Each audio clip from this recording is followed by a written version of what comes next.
भारत के उड़ीसा राज्य के पुरी में एक ऐसा मंदिर है जिसके रहस्यों को समझ पाना विज्ञान के बस की बात नहीं है। यहाँ ज्योग्राफी, फिजिक्स, केमिस्ट्री और दुनिया के सारे नियम और सिद्धांत फेल हो जाते हैं। हिंदू मान्यता में 4 धाम हैं: बद्रीनाथ, द्वारकाधीश, रामेश्वरम और जगन्नाथपुरी।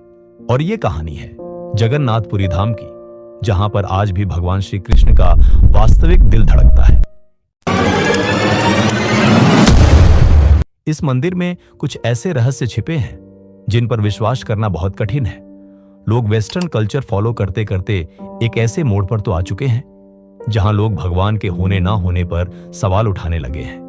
लेकिन जब लोग जगन्नाथ मंदिर के इन रहस्यों के बारे में सुनेंगे तो शायद लोगों को भी यह मानना पड़ेगा कि विज्ञान से परे भी कोई शक्ति है। हर मंदिर में जहां मूर्तियां धातु या पत्थर की होती हैं, वहीं जगन्नाथ मंदिर में भगवान की मूर्तियां लकड़ी से बनी हुई हैं और हर 12 साल के पश्चात भगवान की मूर्तियों को नई लकड़ी से बनाया जाता है। इस प्रक्रिया को नवकलेवर कहा जाता है और इस परंपरा की जड़ें हजारों साल पुरानी हैं।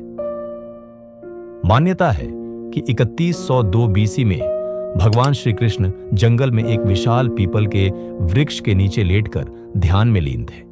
उसी समय एक जरा नाम का शिकारी भी उसी जंगल में घूम रहा था। जरा की नजर भगवान श्री कृष्ण के पैरों के तलवों पर पड़ी, जो बिल्कुल हिरण के कानों के जैसे चमक रहे थे। जरा ने बिना सोचे समझे एक तीर चलाया, जो सीधा भगवान श्री कृष्ण के पैर में जाकर लगा। यही वह पल था जब भगवान ने पृथ्वी पर अपनी लीला समाप्त की। लेकिन असली रहस्य इसके बाद शुरू होता है। भगवान श्री कृष्ण की मृत्यु के बाद जरा ने गहरे पश्चाताप में डूबकर उनका अंतिम संस्कार पूरे विधि विधान से किया। चिता शांत हुई तो जरा ने देखा कि राख के बीच एक चमकती हुई धातु की वस्तु रखी है। यह उसकी समझ से बाहर था कि आखिर वह क्या है। जरा ने उसे उठा लिया और बेचने के लिए बाजार निकल पड़ा। मगर अजीब बात यह रही कि कोई उस वस्तु को खरीदना तो दूर, छूने तक को तैयार नहीं हुआ। थक हार कर झारा ने उस धातु को एक लकड़ी पर रखा और नदी की धारा में बहा दिया। समय बीता और गुप्त साम्राज्य के दौरान अवंती के राजा इंद्रद्युम्न, जो भगवान विष्णु के परम भक्त थे, राजा इंद्रद्युम्न को एक रात सपना आया। सपने में भगवान विष्णु ने उनसे कहा, नदी में डुबकी लगाओ, वहां एक लकड़ी का तना मिलेगा, उसी में मैं तुम्हें मिलूंगा। अगली ही सुबह राजा सपने के अनुसार नदी पर पहुंचे। डुबकी लगाते समय सचमुच उन्हें पानी में बहता हुआ एक तना दिखाई दिया। राजा ने उसे उठा लिया और उसे अपने साथ महल ले आए। अब उन्होंने श्रेष्ठ मूर्तिकारों को बुलाया ताकि उस लकड़ी से भगवान की प्रतिमा बन सके। परंतु अजीब संयोग ये हुआ कि कोई भी उस लकड़ी से मूर्ति नहीं बना पाया। कई दिन ऐसे ही बीतते गए। फिर एक दिन एक अनजान काष्ठकार दरबार में आया। उसने राजा से कहा, मैं ये प्रतिमा बना सकता हूं, पर मेरी एक शर्त है। राजा ने उत्सुकता से पूछा, कहो क्या शर्त है? मैं मान लूंगा। काष्ठकार ने कहा, मुझे 21 दिन का समय चाहिए। इन दिनों में न तो कोई मुझसे मिलेगा, न मुझसे बोलेगा और न ही मेरे काम में कोई बाधा डालेगा। राजा ने बिना झिझक यह शर्त मान ली। मूर्ति बनाने का काम आरंभ हुआ। महल में रोज लकड़ी तराशने की आवाजें सुनाई देती, पर धीरे धीरे वे आवाजें थम गईं। यह देखकर अवंती की रानी को शंका हुई कि कहीं भूख प्यास से काष्ठकार का अंत तो नहीं हो गया। रानी की जिद के कारण राजा ने दरवाजे खोलने का आदेश दिया। दरवाजा खुलते ही सब दंग रह गए। वहां कोई मूर्तिकार नहीं था, सिर्फ 3 दिव्य मूर्तियां रखी थीं। भगवान जगन्नाथ, उनके बड़े भाई बलभद्र और बहन सुभद्रा की। सबसे आश्चर्य की बात यह थी कि जगन्नाथ जी की प्रतिमा के भीतर एक विशेष धातु का टुकड़ा सुरक्षित रखा गया था।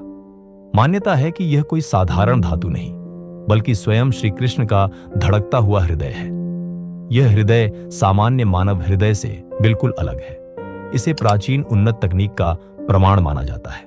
कहा जाता है कि यह लगातार ऊर्जा का संचार करता है।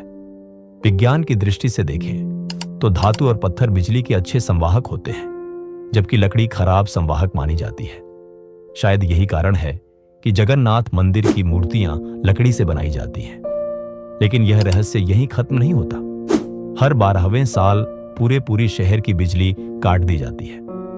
मंदिर के मुख्य पुजारी की आंखों पर पट्टी और हाथों में बड़े और मोटे ग्लव्स पहनाए जाते हैं और अंधेरे में इस दिल को निकालकर नई मूर्ति में फिर से स्थापित किया जाता है।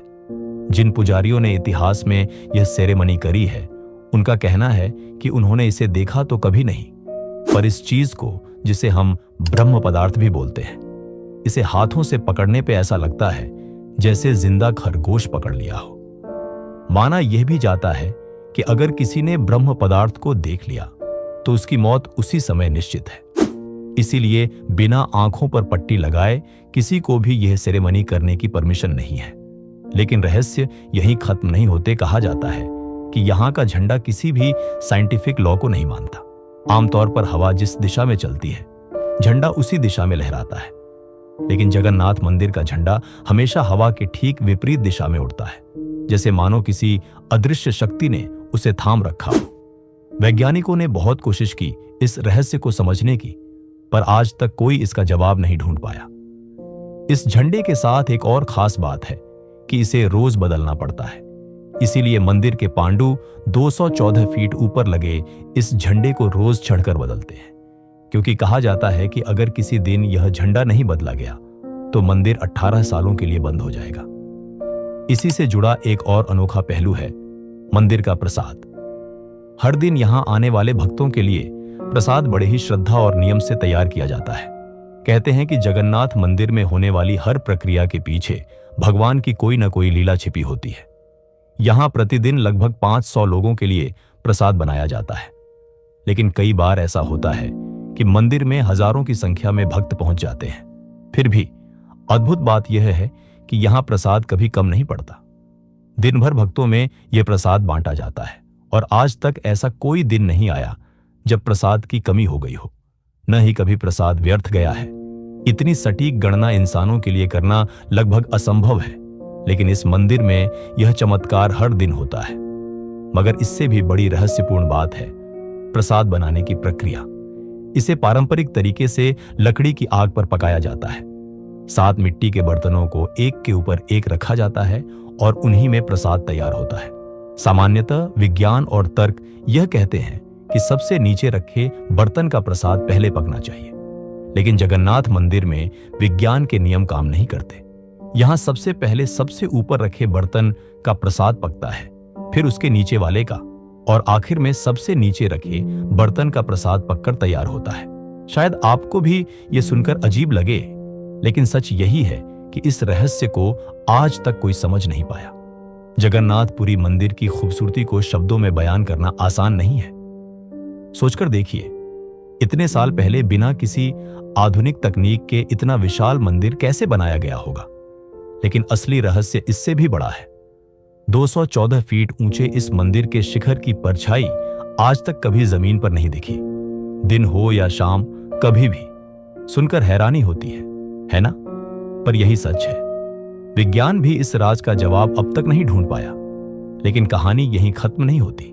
जैसे कुछ जगहें नो फ्लाई जोन होती हैं, जहां ड्रोन या हवाई जहाज नहीं उड़ सकते, वैसे ही यहां भी एक अजीब बात देखने को मिलती है। फर्क सिर्फ इतना है कि यहां कोई नियम नहीं, बल्कि प्रकृति खुद मानो ऐसा कर रही हो। आपने अक्सर मंदिरों या बड़ी बड़ी इमारतों के ऊपर पक्षियों को बैठे देखा होगा, लेकिन जगन्नाथ मंदिर की छत या उसके गुंबद पर कोई पक्षी कभी नहीं बैठता। न कोई चिड़िया, न कोई कबूतर, और न ही कोई पक्षी मंदिर के ऊपर से उड़ता है। ये कैसे होता है, ये तो पक्षी ही जानते होंगे। इंसान अब तक नहीं समझ पाया। अब बात करते हैं जगन्नाथ मंदिर की रहस्यमयी कहानियों में से एक, सुदर्शन चक्र की। सुदर्शन चक्र का नाम तो आपने जरूर सुना होगा। यह भगवान विष्णु का दिव्य अस्त्र माना जाता है, जो अधर्म का नाश करता है। जगन्नाथ मंदिर के शिखर पर यही सुदर्शन चक्र स्थापित है। इसकी सबसे अनोखी बात यह है कि आप मंदिर को जिस दिशा से भी देखो, चक्र का मुख हमेशा आपकी तरफ ही दिखाई देगा। जगन्नाथ, जिनका अर्थ है जगत के नाथ, उनके मंदिर में लाखों श्रद्धालु हर साल अपनी आस्था और प्रेम लेकर पहुंचते हैं। लेकिन एक अनोखा नियम है, इस मंदिर में केवल हिंदुओं को ही प्रवेश की अनुमति है। अन्य धर्म के लोगों को दर्शन बाहर से ही कराए जाते हैं। इतिहास में कई बार ऐसा हुआ है, जैसे हमारी पूर्व प्रधानमंत्री इंदिरा गांधी भी जब पूरी मंदिर दर्शन के लिए गईं, तो उन्हें प्रवेश की इजाजत नहीं दी गई। वजह यह कि उनका सरनेम फिरोज गांधी से जुड़ा था। जो पारसी समुदाय से थे। यही नहीं, 2005 में थाईलैंड की प्रिंसेस महाचक्री सिंधोन को भी मंदिर में एंट्री नहीं मिली। उन्हें भी बाहर से ही दर्शन करवाए गए। मंदिर के प्रति श्रद्धा का आलम यह है कि स्विट्जरलैंड की एक महिला ने मंदिर में 1,80,00,000 का दान दिया, जो अब तक का सबसे बड़ा चढ़ावा माना जाता है। फिर भी चूंकि वह हिंदू नहीं थी, उन्हें भी दर्शन बाहर से ही करने पड़े। सोचने वाली बात है कि हम अपने ही धर्म की कई परंपराओं और रहस्यों से अनजान हैं। धीरे धीरे हम अन्य कल्चर और ट्रेंड्स को तो अपनाते जा रहे हैं, लेकिन ये भूलते जा रहे हैं कि हमारा अपना धर्म, सनातन धर्म ही वह आधार है जिसने हमेशा संस्कृति, परंपरा और संस्कारों को जीवित रखा है। अब जरूरत है इसे समझने और बचाने की। हर साल पुरी में भगवान जगन्नाथ की रथ यात्रा भी निकलती है। 9 दिन तक चलने वाले इस पर्व में भगवान जगन्नाथ, देवी सुभद्रा और भगवान बलभद्र को गर्भगृह से बाहर लाकर विशाल रथों पर बैठाया जाता है और पूरे नगर में यात्रा करवाई जाती है। माना जाता है कि इन दिनों भगवान खुद अपनी प्रजा के बीच आते हैं और उनके सुख दुख को देखते हैं। इस दौरान लाखों करोड़ों भक्त इस यात्रा का हिस्सा बनते हैं। लेकिन रहस्य यहीं खत्म नहीं होते। एक और अद्भुत बात यह है कि हर साल भगवान जगन्नाथ 15 दिनों के लिए बीमार पड़ते हैं। इस दौरान मंदिर के द्वार भक्तों के लिए बंद रहते हैं। पर यह क्यों होता है, इसके बारे में बहुत कम लोग जानते हैं। कहा जाता है कि इन दिनों भगवान विश्राम करते हैं और उनकी सेवा विशेष रीति रिवाजों के साथ की जाती है। दोस्तों, ये थे जगन्नाथपुरी मंदिर से जुड़े कुछ रहस्य। अब सवाल आपसे, आपको क्या लगता है, क्या भगवान सच में हमारे बीच मौजूद हैं?